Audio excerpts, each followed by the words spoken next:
la pelouse, elle aussi, est amovible.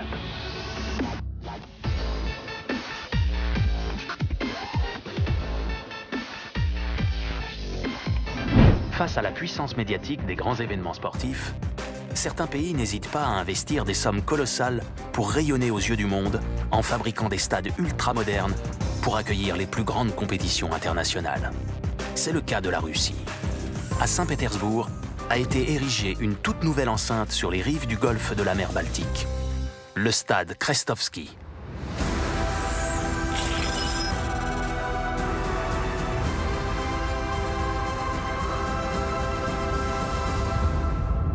Construit à l'embouchure de la Neva, fleuve mythique de la ville, il a fallu 10 ans de travaux pour que ce méga-stade émerge de terre. Quand vous avez connu l'ancien stade de Saint-Pétersbourg, le stade Petrovski, qui était quasiment construit sur pilotis sur les bords de la Neva, là vous avez le stade Krestovsky dans l'île Krestovsky qui borde Saint-Pétersbourg, et c'est absolument somptueux. Vous entrez vraiment dans un vaisseau spatial et vous avez l'impression que vous allez décoller vers les cieux. L'enceinte est sortie tout droit de l'imagination de l'architecte japonais Kisho Kurokawa, aujourd'hui décédé, mais considéré à l'époque comme l'un des plus grands architectes du monde. À son actif, parmi ses réalisations les plus marquantes, la tour capsule Nakagin ou le centre d'art national à Tokyo, au Japon.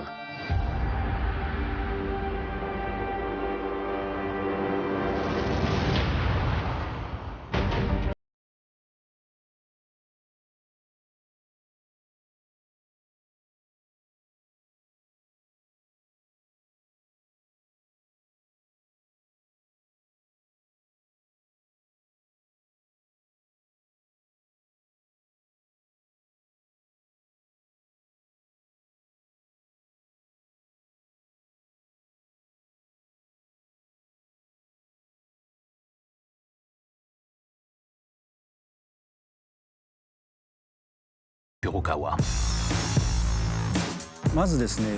D'abord, ce stade a une forme circulaire, alors qu'habituellement les stades de football sont plutôt de forme elliptique ou rectangulaire.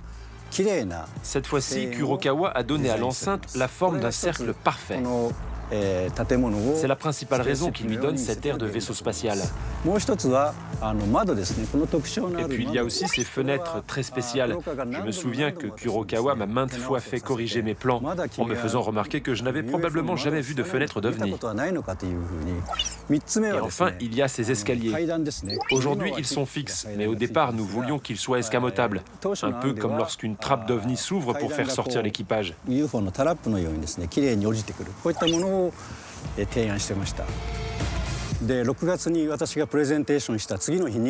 Le lendemain de la présentation de notre projet, nous pouvions lire en une des journaux de la ville qu'un OVNI allait atterrir à Saint-Pétersbourg. Et nous, depuis le début du projet, nous n'avions encore jamais dit à personne que nous avions pris comme modèle un vaisseau spatial. En fait, on espérait que les gens le découvrent d'eux-mêmes. Et finalement, ça a été le cas, donc ça a été une très grande nouvelle pour nous tous.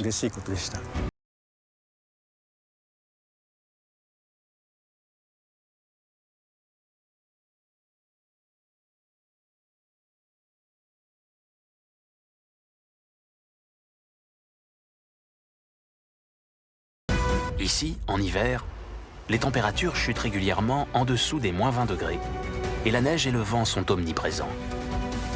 Le stade a donc été doté d'un toit rétractable, une coupole transparente de 150 mètres de diamètre qui permet à l'enceinte d'être utilisée quelle que soit la météo.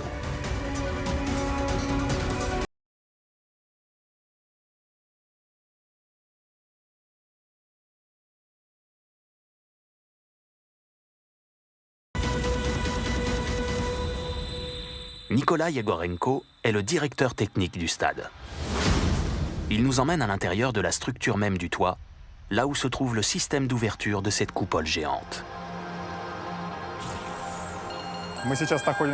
Ici, nous nous trouvons au point le plus élevé, juste sous le toit rétractable, qui se compose en fait de deux parties. Aujourd'hui, nous avons ouvert le toit pour la première fois depuis la fin de la longue période hivernale. Là, nous sommes en phase de test pour vérifier que tout fonctionne parfaitement. Il faut compter entre 20 et 40 minutes pour que le toit s'ouvre complètement. La coupole est composée de 4 parties distinctes. 2 qui restent fixes et 2 autres qui peuvent coulisser sur des rails, propulsés par des chariots électriques. Au total, 28 chariots sont nécessaires pour ouvrir et fermer les 2 parties mobiles du toit.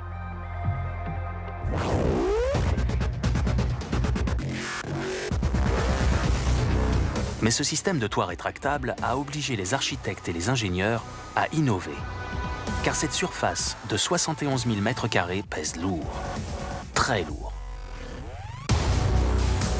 15 000 tonnes pour le toit circulaire et sa coupole transparente. 26 000 pour la structure métallique sur laquelle il repose, l'équivalent du poids de 4 tours Eiffel. Pour soutenir l'ensemble, impossible d'utiliser des piliers intérieurs qui gêneraient la vue des spectateurs. Les concepteurs ont donc eu recours aux techniques habituellement utilisées pour la construction de ponts à haubans. Ils ont installé sur le sommet du stade 8 pylônes qui traversent le toit et viennent s'ancrer au sol. À leur sommet, chacun d'entre eux est équipé de câbles tendus qui permettent d'absorber une partie de la charge. S'ajoutent à ce système 2 énormes poutres métalliques et 4 méga-piliers en béton armé sur laquelle se reporte une partie de la charge.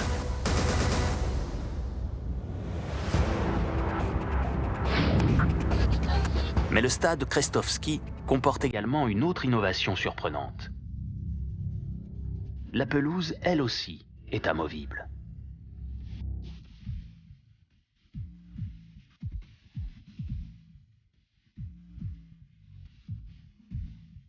L'intégralité du terrain de 120 mètres de long sur 80 mètres de large peut sortir de l'enceinte et venir se positionner sur un espace extérieur construit aux dimensions exactes de la pelouse.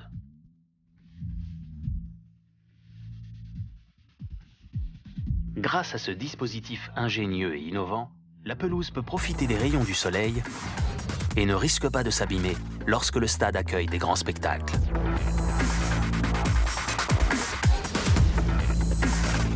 L'évolution du stade moderne, en tout cas telle qu'elle se développe en ce moment, c'est salle de spectacle. Il n'y a pas que spectacle, il y a aussi location des salles, location des salons, des amphithéâtres, les restaurants, etc. Ça devient un lieu, ça devient presque un parc d'attractions, on pourrait dire. C'est un système de 394 roues qui permet de déplacer l'énorme structure de 8400 tonnes. L'ensemble glisse ainsi sur des rails répartis sur toute la largeur du terrain.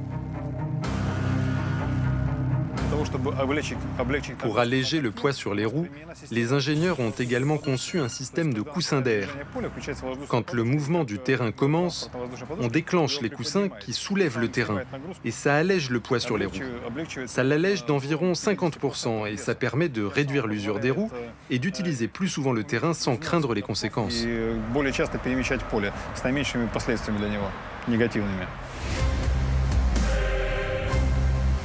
L'un des points les plus critiques de ce dispositif hors norme est l'espace vide de 80 mètres de large créé au bout du terrain pour permettre le passage de la pelouse.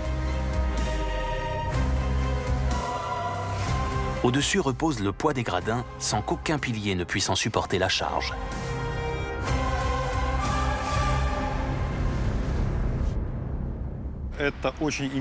C'est une partie du stade qui est vraiment unique. En fait, c'est un peu comme si nous étions au-dessous d'un pont fabriqué en béton armé qui doit supporter une charge très importante. Juste au-dessus de nous se trouve la fan zone. Et bien sûr, les supporters sont tout le temps en train de sauter, de bouger. C'est pour cette raison que nous avons installé un système de surveillance qui mesure la déformation de cette structure en cours de match.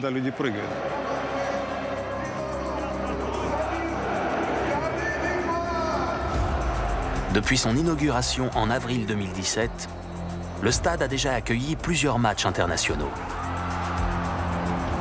Mais il est surtout devenu l'enceinte du prestigieux club du Zénith Saint-Pétersbourg, sacré 4 fois champion de Russie au cours de l'histoire et vainqueur d'une Coupe d'Europe en 2008.